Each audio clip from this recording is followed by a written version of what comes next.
live. Give me a second to get All right.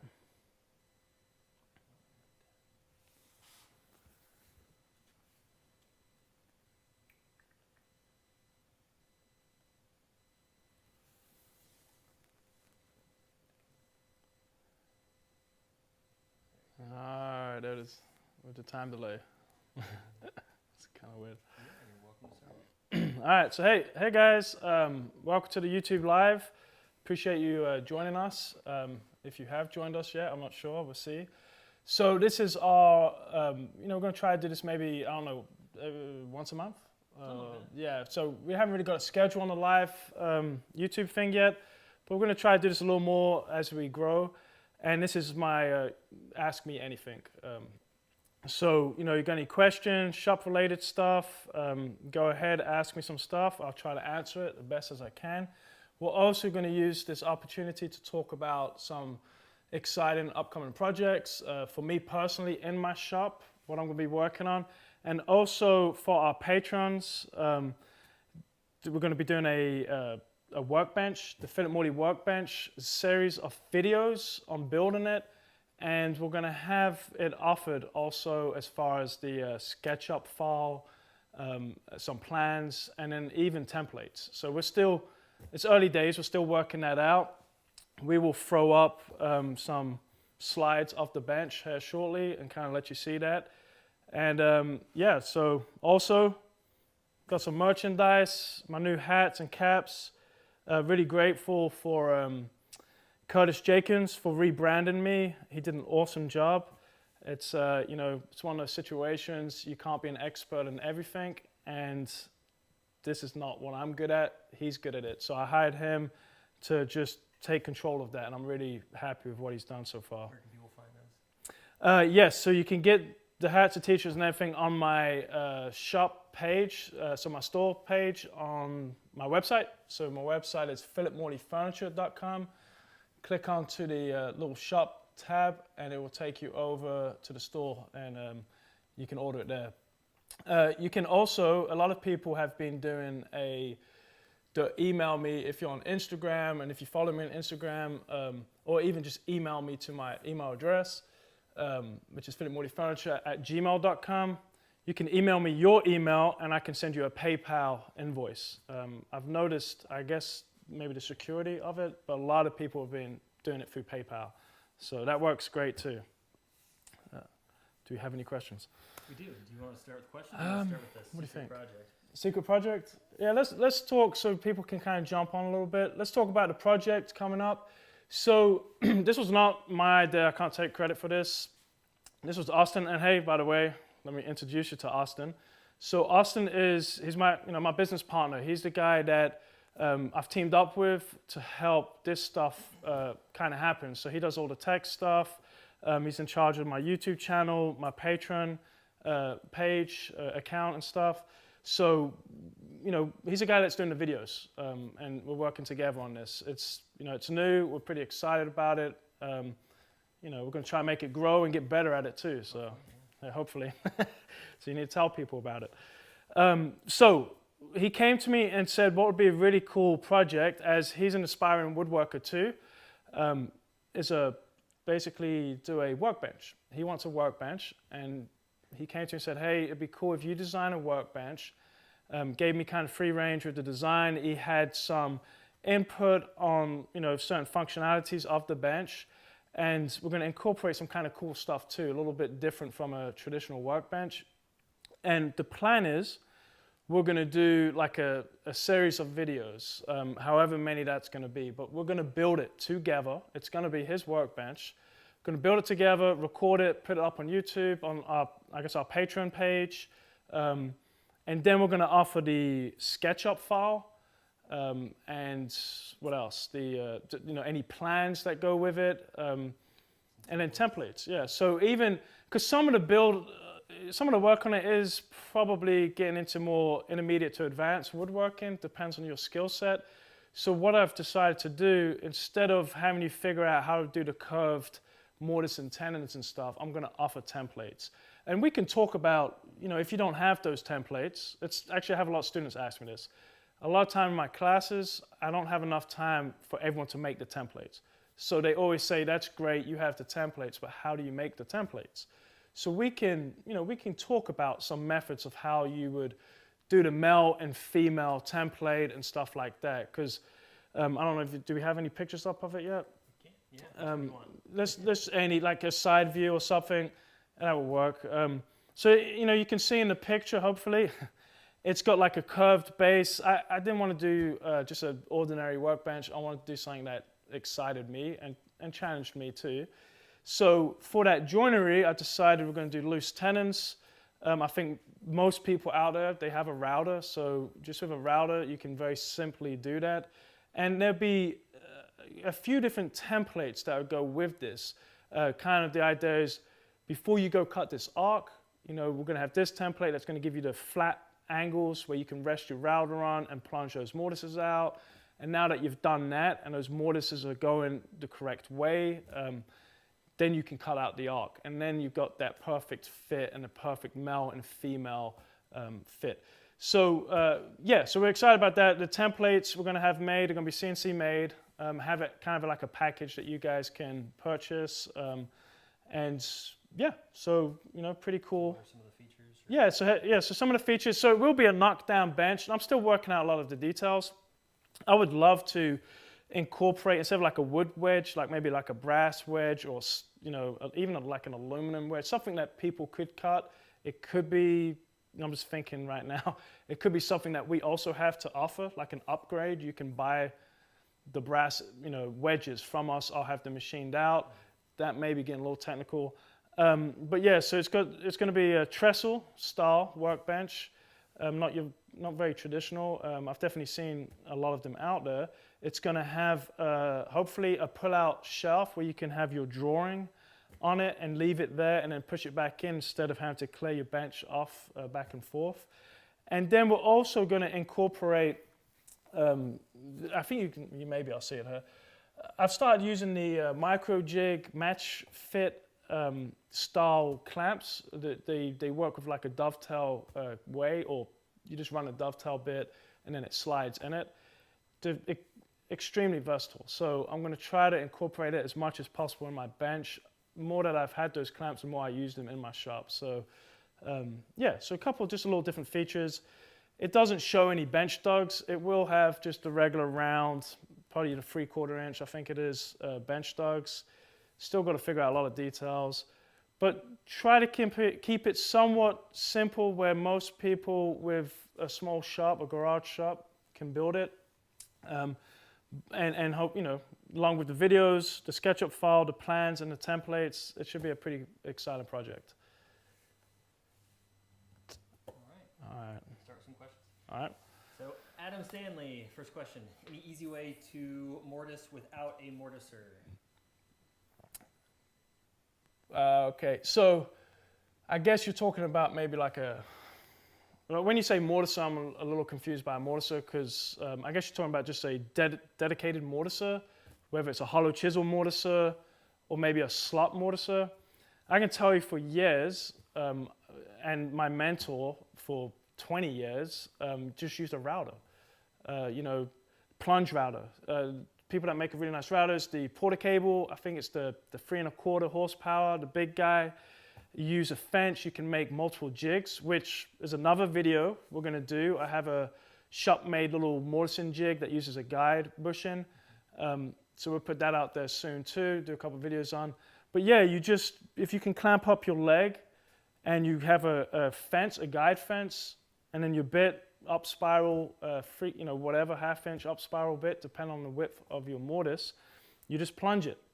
One thing I would mention, and this, I wish I had maybe we need to get like a big chalkboard or something to draw, but when I do a plunge mortise, what I like to do is, obviously you're not going to go all the way down to full depth and just make one pass, that'd be insane, is I'd step it. So if you can visualize, if I cut through that mortise, it's going to end up being like steps. And the reason I do that, instead of plunging down straight away, you plunge down, you make these series of steps, so then once you do a couple of those, you can peck it and go all the way down, and all those chips will evacuate up out of that step, and it won't jam up or want to move your router. So And that, these are things that I don't think of much anymore, but that could be a cool video too. A little basic 101 how to do a plunge mortise. So, plunge a router. Sorry. Somebody's asking where to get the hats. Might have come on after you made that. Yes, so the hats are available at philipmorleyfurniture.com. You go to my store. It's right there. Just click on that and it will take you to the store face, and yeah, you can order it that way, no problem. Like I said before, if you go and email me your email and just tell me what you want, I can email you a PayPal invoice. A lot of people have been doing that. So just be sure you tell me what type of hat you want or whatever it is, and t-shirts, what size you need and stuff like that. I will say, actually next week, so it's not that big of a deal. We sold out on the first round of these. We have the camel. We still have maybe 5 of these left. But next Friday, I'm going to have a whole new batch ready to go. And in addition, so the navy blue hat, which is my favorite, it's got the yellow and red badge. We're also going to mix it up with, because I have a lot of these badges already made, so we're going to put the black on here too. So we'll have one more option available next week. So, but yeah, so my website, philipmorleyfurniture.com. Jeremy had a question about doing the miter for a credenza case. Okay. His table saw is kind of shaky, and he doesn't trust the 45 to be really good on it. Yeah, it's a couple of ways to do that, I guess. I could tell you how I've done it. Get yourself a track saw. All right, so I've run into this problem a few times. It depends on the size and what table saw you have too. So my table saw is I have to think about this. It's a right tilt, which isn't ideal. I would love to have a left tilt. You should be able to dial in that 45 on your table saw. Now, if it's a kind of a cheaper contractor saw, that might be a little difficult. I have a Delta saw. I very easily can dial in that cut. And what I will do, I'm not just going to trust that it's a 45. I'm going to use my gauge and check it and make sure it's 45. And then get a couple of test pieces of wood. And it depends on the thickness of what you're dealing with too. That makes it a little more complicated. But let's just say get a couple of 3/4 inch blanks, do a couple of cuts. I'll lay them down so the miters are going up like this. And I'll blue tape it across and bend that and check. Put a square on the inside, on the outside, and make sure it's a true 45. I wouldn't do anything too long for the test, because what can happen is you put your square in there and it's rocking around a bit. Well, if the board's a little bowed or cupped and stuff, it's kind of giving you a false read. So if you had something maybe 10 inches long, did a couple of cuts, put yourself a true, 90-degree square, get it up in there and test it, you should be good to go. I've had complications with that where I just did these desks, waterfall desks. They were 32 inches wide, I think they were like 1.75 inches thick. It would have been insane for me to do that by myself on the saw. There's some techniques you can do if you don't have the left tilt and you have the right, I guess it's you want the left tilt. I have the right tilt. You can make kind of jigs and stuff to reference off your fence. It's kind of getting into a little too much, but I did buy a track saw. So I know that's a chunk of change. I think I got the 75, but I justified it because I had 4 big desks, and it would have been incredibly hard for me to do that to be able to tilt that 45 and just cut it. So maybe that's helpful, maybe not. The only other thing that you can do is you get it as close as you can, and then you get yourself a nice low angle block plane or smoother, and so you can address that end grain, and that may help you too. Miters are incredibly difficult. Most people think they're pretty simple. To get a nice clean miter is tough. All right. So Randy, who's actually in our meetup group, asked, what's your favorite style or type of furniture to build, and what's your least favorite? My favorite style is Philip Morley furniture. I have this problem all the time. People say, what style do you build? I don't really know. I mean, I know the stuff I like is very clean, kind of modern, not ultra modern, but I don't know what you'd call it, like Danish. I don't know. Like I like mid-century modern type stuff. I'm really inspired by that. James Cronov, the Culture of the Redwoods. I'm incredibly inspired by a lot of work they put out. So basically, the work that I like, and I hope it shows in my work, I don't like fussiness. I don't put anything in my work that doesn't need to be there to distract the eye. I want my piece to stand by itself. I want it to look very clean. I want it to be where you want to go up to it, you want to see it more. And then once you get to it and start opening it, you start realizing it's like, oh man, look at those nice crisp details. I like keeping things crisp. The guy I used to work for, Michael Colker, he did arts and crafts, and I love arts and crafts furniture, but I find myself not particularly wanting to build arts and crafts style furniture. I've done a lot of it. I love it. It's definitely kind of made me the craftsman I am now. It's inspired me for sure. But he used to give me a really hard time because all my edges would have like a 30-second, just a light break, just a nice ease, and he would always want to put like an 1/8 inch on it, which makes sense for the style you're doing, and sometimes keeping it crisp doesn't make sense. It's a little harsh, to live with. But I find that a lot of people think that you need to put like a very big round over on stuff. A 30-second round over is a lot, and it does not want to cut you up. So I don't know if I answered your question. I like just very clean furniture. But even that being said, I don't just like ultra modern stuff. I want my piece of furniture to make you want to come closer to it, and I don't like mixing up a ton of woods too. I don't want to be screaming at you from across the room. Yep, I guess. What styles do I not like? Traditional. Rustic. I'm in Texas. I get asked to do rustic stuff a lot, and I unless they want to pay me crazy money. Usually, yeah, rustic is a style I just don't like. I'm not dogging on anyone, it's just not my thing.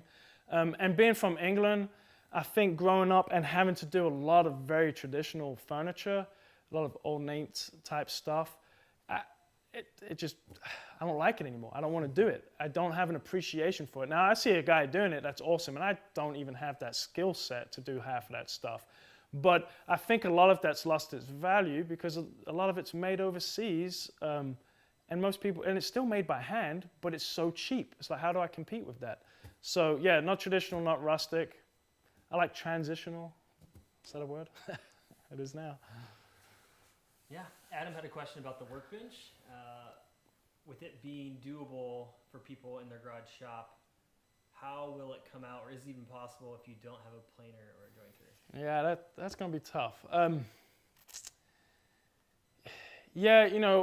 designing this with the notion that you have a planer and joiner, and I know those are like the two most basic tools that you should have, but I understand I didn't have one for the longest time, or I had a planer and I made a little jig to turn it into a joiner. Looking back, that sounds kind of crazy, but you just get by with what you have. You can do it. There's probably, and we may try to look into it a little more and talk about it, but if you can even go and like, you have a buddy that has a planer and joiner to get your stock milled, or if you can hire someone to do that, that could be an option. If you're die hard and you have some hand planes, but that, a lot of people assume that I don't have the money for the big, planer joiner, so I'm just going to do it by hand. That's a skill set. That's an incredibly difficult skill set to do. But yeah, I mean, if you're up for it and do that, you can definitely join and flatten boards by hand. But this is really designed to use a plane and a joiner. So yeah, sorry. You need to get yourself a planer and joiner. What would you recommend would be a good planer and joiner? A good planer and joiner. So people are usually shocked the planer I have. I have a big 18-inch Delta, which is sitting back here, and I've got stuff stacked on top of it. Needs a little work. That was kind of a dream. I'm not sure if I'm ever going to pick that up because I've just got too busy. You can either pay yourself to work on tools or get paid and do work. So what I would recommend is, I'm pointing back there like you can see it, is the DeWalt 12-inch. I think it's actually a 13-inch planer, and I'm not sure. It's a little, I think they call them lunchbox planers, but it's the shorter one. It's got 3 blades. You switch out the blades. You can use them twice, then throw them away, recycle them, whatever. I think it's $50 to get the blades. that thing's amazing. It's a little pricey. If you look around, I picked it up for $350. I think they're about 600. This thing was new. I just came across it on Craigslist. So that's an absolute, get that guy. That thing's amazing. And then as far as a joiner goes, again, I'm going to tell you just my personal preference. Don't get yourself a benchtop joiner, and there could be something out there I haven't seen that's fantastic. I think there's like an Inca. I don't think they make it anymore. A little benchtop one that's pretty sweet, but they're expensive, and I don't think they make it anymore. But they're usually just not very good. The Alfie table's usually not adjustable, and it's kind of funky. If you're making pens and little things, then fine. But I would highly recommend Grizzly. I have several Grizzly products, and I'm just always blown away by the quality of them. I think Shopfox is Grizzly too. I've never used that before. Someone asked us about that. I bet it works just fine. 8-inch. If you can get yourself an 8-inch joiner, you'll be pretty much set for most things. And there's cool techniques to be able to join a 9-inch or 10-inch wide board on an 8-inch joiner by using rabbit in it and then going to the planer, and it takes a little more time, but you can, and I've done it, you can do it. So that's what I would say. If you had to get a 6-inch, still get a floor model 6-inch. But I'm telling you, for the little bit extra to get the 8-inch, you're going to regret you didn't get the 8-inch. Another question: what type of joinery do you use on your chairs? Mortise and tenons. Trying to think of, my rocking chair. So pretty much everything on my chair, I use anything from like slip tenons, and I usually use slip tenons or loose tenons when I have a curved shoulder. Not that you can do that conventionally, it's just a lot more difficult to have the reference faces line up perfectly for those curves. So if you just, whilst it's square, you mortise in the end of that rail, and then you curve it and then shove that tenon in there. It's pretty simple, and everything comes out perfect. So yeah, it's all mortise and tenons. A lot of over-under, especially with chairs. In the back, I try to put the widest, and maybe sometimes do like through wedge tenons and stuff, because as we all know, people rock on the back of the chair. On the front, with chairs, it's definitely ones I like where they're pretty elegant. You don't have much meat. So if you could do haunches, like haunch tenons and over and under, so where my leg's coming up and I have a rail coming this way and this way, now I want them to go past each other. So usually I will go past each other, and then if the design allows you to, this is more arts and crafts, which kind of is awesome, if you can then throw a screw from this way, it's going to pin that tenon and then go into the end grain of the other tenon, and then do the same the other way. That thing is solid. I've learned this stuff from my mentor, Michael Kolker, amazing chair maker too, and we've never had a chair come apart. He's been doing it for 35 years or something like that. So, mortise and tenons. Randy had a question about some wiring. Some wiring? So, rewiring a 120 volt table saw motor to 220 volts, does that really add noticeable power and torque? Trying to decide if it's worth investing in a dedicated circuit in your garage. I'm no expert at this, so I can tell you what I think I know of it. I think it's got to do with more, you're going to run less amps, it's going to be more efficient. I have been told that if you put it to 220, you're going to get a little more power behind it. Mm-hmm. I don't know how much a difference that's going to make. Do you know? Luckily I had the benefit of, when we moved in, we redid our whole entire house. Knowing the garage was going to be a shop, we had it wired with 220. Yeah. And I just always heard that's what you're supposed to do, and it seems to be better for the actual motor of the tool. Of the tool itself. Make it last it's more efficient, it's less, and because if you look at it, most motors, you can switch them, right? It's a 110 or 220. If you look at it, that motor's still the same horsepower, but it's going to run at different amps. So one may take 15 at 110, and then at 220 it's 7.5, like peak amps. So yeah, if you're running machines all the time, it's definitely going to help, and then you get a little more, push behind that tool. I've actually one of my table saws is just a 110. I've just never bothered with it. So if it's working, what it comes down to, if it's working for you, just leave it. If you feel that it's kind of dragging and stuff, then maybe it's worth to make that investment. But that can get expensive, If you have a laundry, a lot of people, like for the longest time, what I did, it was a garage where I first started building furniture for myself, and there was a laundry room. So I made, you did the math, went online and stuff. There's a lot of information out there that told me about the amp drops and stuff or per foot or whatever I'm doing. So I got the right gauge so I wouldn't overheat and start a fire. But I was dragging this thing like 10 feet, and I had to plug it into my dryer, unplug the dryer. My wife would get mad every now and then and plug my tool in and just do that back and forth. I had 3 machines going to that one plug. I got by. I mean, it worked, for now. And obviously, like, in your case, it's perfect because you knew what you were going to be doing, so you designed for it. And this shop here, one thing I will say, if you're designing a shop and say you've figured out how many outlets you want, double it. Because I thought I had more than enough 220, and I found I don't. I have a couple of tools I'm having to screw around, unplugging and plugging in, and it's super frustrating. Yeah. So luckily, having that ability to design electrical outlets before you actually move in is great because I have a couple on the ceiling. Yeah. And I have a couple at the bottom to go below cabinets and then some to go above. Yeah, it's perfect, and I'll probably do things a little bit different. I'm on a slab. I wish I was on a pair and beam so I could run my dust collection underneath and a lot of electric. And it's so easy to move around and stuff, so, yep. Next question. Google. Is glue sufficient for a workbench top, or do you suggest biscuits, dominoes, something like that? All right, so we're talking about, yes, it's more than enough. So anytime I will use biscuits, it's just to help me, it's the convenience of helping me with alignment.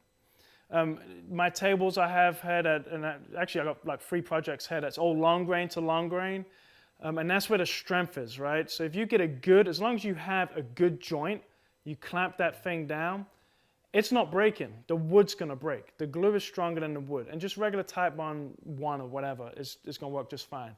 I try not to use, for my tabletops, I try not to use biscuit. I don't even have a biscuit machine, but dominoes. I try not to use dominoes because what can happen is you put that domino in there and now you've got this big pocket of glue.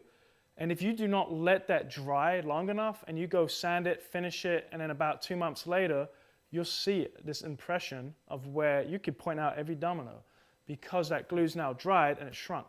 So it can kind of kick you in your butt. When I use it, this is kind of longer answer than you need, but just for alignment, strictly alignment, and I don't even put glue in it.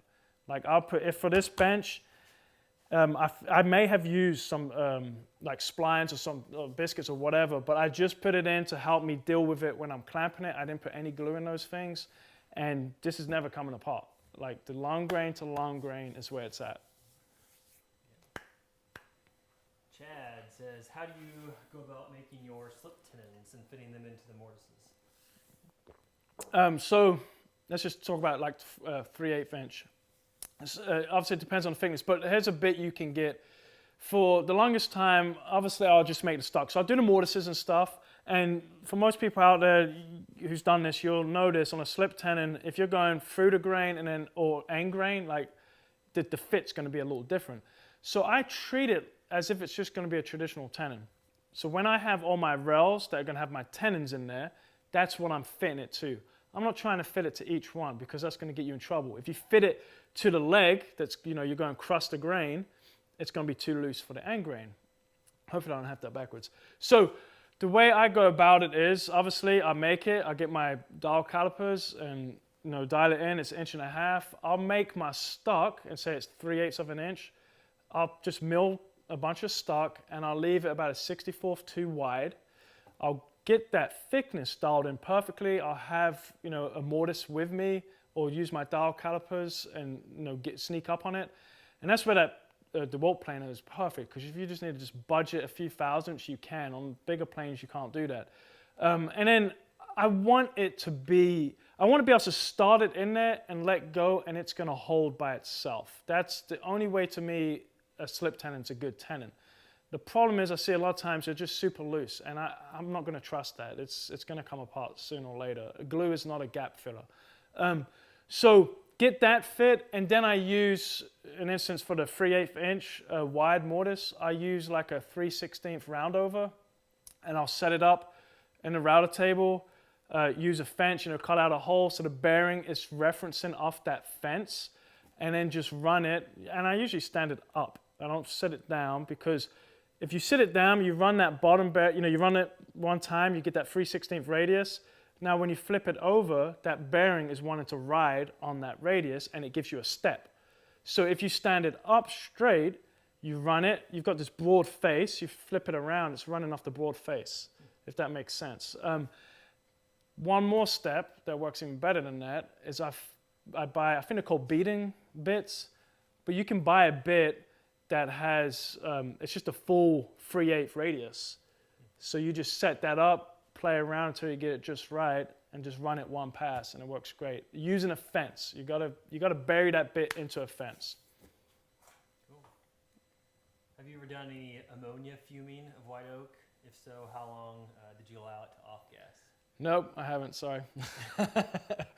No, I never had the need to do it. Hopefully, I never will need to do it. I like the look, but yeah, I haven't done that. Sorry. Any more questions? We're out. All right. Well, let's sign off, wrap things up. All righty. Well, hey, I appreciate you guys coming over and checking this out. It was fun. Yeah. And hopefully we do this again. We're just going to try to, advertise it, and make sure everyone's aware that it's happening. And yeah, so come on back next time. Appreciate you joining us. Thanks.